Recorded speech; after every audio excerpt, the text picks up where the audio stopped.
Hi again, Rampage fans. Dan Weiss for SARampage.com, counting down the days until we begin the Western Conference quarterfinals between the Rampage and the Chicago Wolves, and joined by Chicago native himself and Greg Rallo, whose streak, by the way, of making the playoffs every single season continues along, although it took until the last day of the year, so you came a little close with this one. Yeah, we made it exciting. We definitely tested our strength down the stretch there, and I think that was a good learning experience. We had a lot of games where I think we took valuable lessons from.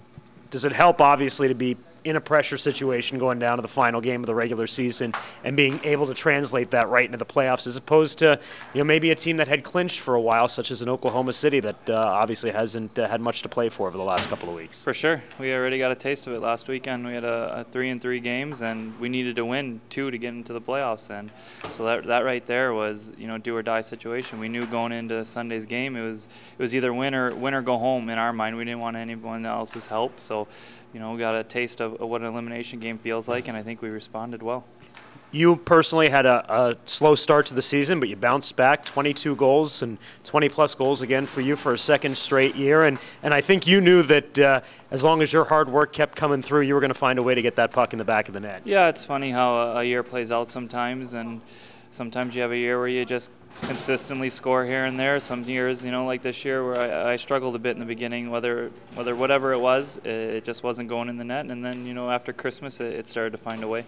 When you take a look at the makeup of this team with the solid team defense and the great goaltending between Dove and Jacob, it's a team that's really built for the playoffs, especially when you look at the veteran leadership and the number of playoff games that you guys have on the roster right now, isn't it? We've been talking about that for months now. We're really excited. The veteran team and this team that's built with, I think we have solid depth at all areas on offense, defense, and in goaltending, and you're going to need that down the stretch. You never know what bounces are going to get thrown your way in the playoffs, and I think our depth is really going to help us. Being in this league a while, you know the Chicago Wolves very well. The names always seem to stay the same, whether it's the guys that are coming from Atlanta, the guys now from Vancouver that are coming down. This is a tough team, a lot of skill, but it's a team that we've had success against. What's been the biggest reason, do you think?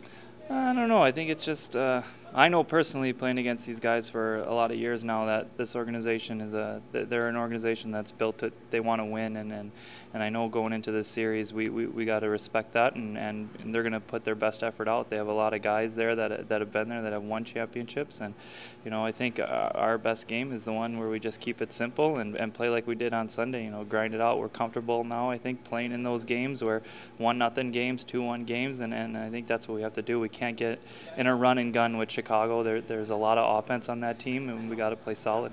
One of those guys you'll be tasked against is the American Hockey League's all-time playoff leading scorer, Darren Haydar, who's produced 135 points career in the playoffs and has been the scoring leader in 3 of his years in the postseason.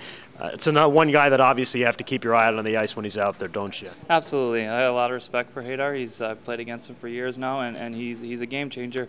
And you got to be aware of him when he's on the ice, and take away his time and space, and try to make things difficult on him. Don't give him too much time out there. It's a short series. Do you like being at home to start the short series? Yeah, it's funny, the playoffs, how they work out sometimes. But I think getting home here in the beginning and giving our young guys a taste of playoff hockey, we're hoping the building's going to be packed, and it's going to be loud, and it's going to be an exciting time. So I think it'll be a good experience for our young guys to get it on the home ice. Thanks, Greg. Good luck on Thursday. Thank you.